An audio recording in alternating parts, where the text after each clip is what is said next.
ఈ అంగన్వాడీ సిస్టర్స్ అందరికీ నమస్కారం. ప్రతి అంగన్వాడీ అప్డేట్ కోసం మన ఛానల్‌ని సబ్స్క్రైబ్ చేసుకోండి. వీడియోస్ మాత్రం లైక్ చేస్తూ ఉండండి. ఇక వివరాలకెళ్తే AP Anganwadi teachers and helpers అయితే ఎంతో కాలంగా ఉద్యమాలు, సమ్మెలు, ధర్నాలు చేస్తూనే ఉన్నారు. కానీ కేంద్ర రాష్ట్ర ప్రభుత్వాలు మాత్రం అంగన్వాడీ టీచర్ల ఆయాల సమస్యలను పరిష్కరించడంలో అయితే ముందుకైతే రావడం లేదు.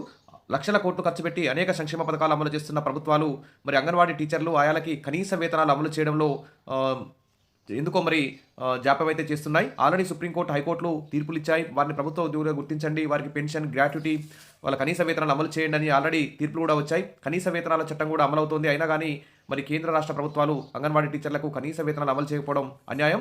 మరి ఎన్నోసార్లు ధర్నాలు చేసిన, అరెస్టులు, నోటీసులు ఇచ్చి సస్పెండ్ చేస్తున్నారే కానీ వారి యొక్క కోరికలు అయితే తీర్చడం లేదు. మరి ఇప్పుడు కేంద్ర రాష్ట్ర ప్రభుత్వాలు అనుసరిస్తున్నటువంటి మొండి వైఖరికి వ్యతిరేకంగా మరి అంగన్వాడీల సమస్యల పరిష్కారం కోసం ఏపీ అంగన్వాడీ యూనియన్ కూడా భారీ ఎత్తున కృషి చేస్తుంది. ఇప్పుడు అంగన్వాడీ టీచర్లు, ఆయాలు కూడా వాళ్ళ మనసులో కూడా చాలా అసంతృప్తితో ఉన్నారు. ఎందుకంటే ప్రస్తుతం ఏపీలో అతి తక్కువ వేతనాలు ఇస్తున్నారు. ఇతర రాష్ట్రాల్లో అంగన్వాడీ టీచర్లకు కొంచెం ఎక్కువ మెరుగైన జీతాలు అయితే ఉన్నాయి. ఇచ్చే 11,000 మళ్ళీ సంక్షేమ పథకాలు అమలు కూడా జరగడం లేదు కాబట్టి చాలా అసంతృప్తితో అయితే ఉన్నారు. ఇక కాబట్టి విసిగి వేసారినటువంటి అంగన్వాడీ టీచర్లు కూడా కార్మిక సంఘాలతో కలిసి పోరాటాలకైతే సిద్ధమవుతున్నాయని చెప్పవచ్చు. ఇక దేశవ్యాప్తంగా 12వ తేదీన జరిగే సమ్మెను జయప్రదం చేయండి అంటూ AP anganwadi workers and helpers union అయితే ఒక కీలక ప్రకటన అయితే విడుదల చేసింది. లేబర్ కోడ్లను రద్దు చేయాలని, అంగన్వాడీల వేతనాలను పెంచాలని, ఫిబ్రవరి 12న జరిగే దేశవ్యాప్త సమ్మెను జయప్రదం చేయాలని ఏపీ అంగన్వాడీ యూనియన్ రాష్ట్ర కమిటీ అయితే అంగన్వాడీ టీచర్లకు, ఆయాలకి మరి మద్దతుదారులందరికీ కూడా విజ్ఞప్తి చేసింది. ఇక రాష్ట్ర కమిటీ అధ్యక్షులు బేబీ రాణి అధ్యక్షతన రాష్ట్ర కమిటీ సమావేశం నిర్వహించారు. ఈ సమావేశంలో సిఐటియు ప్రధాన కార్యదర్శి సిహెచ్ నరసింహరావు మాట్లాడుతూ కేంద్రం యజమానులకు కార్మికులను బానిసలుగా చేసేందుకు లేబర్ కోడ్లను తీసుకొచ్చిందన్నారు. వీటిని రద్దు చేయాలని డిమాండ్ చేశారు. కార్మికులందరికీ, కాంట్రాక్ట్, అవుట్సోర్సింగ్ తదితర ఉద్యోగులందరికీ కూడా మరి అంగన్వాడీ టీచర్లకి అందరికీ కూడా కనీస వేతనాలు ఇవ్వాలని డిమాండ్ చేశారు. ఇక కార్మికుల హక్కులపై దాడి చేస్తే కార్మిక వర్గం చూస్తూ ఊరుకోదని హెచ్చరించారు. కార్మిక వర్గం తలుచుకుంటే ప్రభుత్వాలు కుప్పకూలడం ఖాయమన్నారు. ఫిబ్రవరి 12వ తేదీ నిర్వహించే దేశవ్యాప్త సమ్మెలో అంగన్వాడీలందరూ పెద్ద ఎత్తున పాల్గొని జయప్రదం చేయాలని విజ్ఞప్తి చేశారు. యూనియన్ రాష్ట్ర ప్రధాన కార్యదర్శి సుబ్బరావమ్మ మాట్లాడుతూ అంగన్వాడీల పోరాట ఫలితంగా సమస్యలు పరిష్కారం అవుతున్నాయని, నేటికి అనేక సమస్యలు పెండింగ్లో ఉన్నాయని వెల్లడించారు. ప్రభుత్వం తక్షణమే అంగన్వాడీలకు వేతనాలు పెంచాలన్నారు. సంక్షేమ పథకాలను వర్తింపచేయాలని డిమాండ్ చేశారు.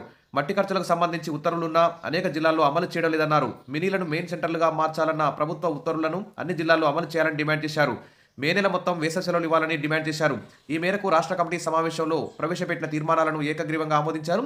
రాబోయే కాలంలో వేతనాల పెంపు, ఇతర సమస్యల పరిష్కారం కోసం పోరాటాలకు సిద్ధం కావాలని కోరారు. ఈ సమావేశంలో రాష్ట్ర కమిటీ సభ్యులు సుప్రజ, లక్ష్మీదేవి, కృష్ణవేణి, నిర్మల, బేబీరాణి, రమాదేవి, శ్రీదేవి, రామలక్ష్మి, ఝాన్సీ కుమారి, దేవి, రేఖ తదితరులైతే పాల్గొన్నారు. సరే, ఏది ఏమైనా దేశవ్యాప్తంగా మరి త్వరలో బడ్జెట్ కూడా ప్రవేశపెట్టబోతున్నారు. కాబట్టి ఈ బడ్జెట్ సందర్భంగానైనా అంగన్వాడీ టీచర్లకు, ఆయాలకి కనీస వేతనం అమలు చేయాలి. వీలైతే వారిని ప్రభుత్వ ఉద్యోగులుగా గుర్తించాలి. వారికి పెన్షన్, గ్రాట్యుటీ వర్తింపచేయాలి. ప్రభుత్వ ఉద్యోగుల మాదిరిగా అన్ని రకాల సెలవుల్ని వర్తింపజేయాలి. ఫ్రీ ట్రీట్మెంట్ కూడా ఇవ్వాలి. ఎవరైనా మరణిస్తే వారి వారసులకి ఉద్యోగం ఇచ్చేలా కూడా జీవో తీసుకురావాలి. ఆయాలకు టీచర్లుగా, టీచర్లకు సూపర్వైజర్లుగా, ఈ విధంగా సూపర్వైజర్లకు సిడిపిఓలుగా ప్రమోషన్ ఇచ్చే విధంగా ఒక రోడ్ మ్యాప్, ఒక ప్లాన్ని కూడా రూపొందించాలి. ఈ విధంగా ప్రభుత్వం అంగన్వాడీ టీచర్లకి, ఆయాలకి ఉన్నటువంటి ఆర్థికేతర సమస్యలన్నింటినీ పరిష్కరిస్తుందని, పరిష్కరించే వరకు మరి కార్మిక సంఘాల మద్దతు కూడగొట్టుకొని ముందుకు పోవాలని చెప్పేసి అంగన్వాడీ యూనియన్లు ఇక్కడ కీలక ప్రకటన విడుదల చేస్తున్నాయి. దీనికి మరి అంగన్వాడీ టీచర్లు, ఆయాలు కూడా సపోర్ట్ చేస్తే మరి ఒక సమస్యలు పరిష్కారం అయ్యే అవకాశం ఉంటుంది. కాబట్టి విష్ ఆల్ ద బెస్ట్. మీరందరూ కూడా 12న జరిగే దేశవ్యాప్త సమ్మెను జయప్రదం చేస్తారని కోరుకుంటూ wish all the best. Subscribe చేసుకోండి. వీడియోస్ మాత్రం లైక్ చేస్తూ ఉండండి. Thank you.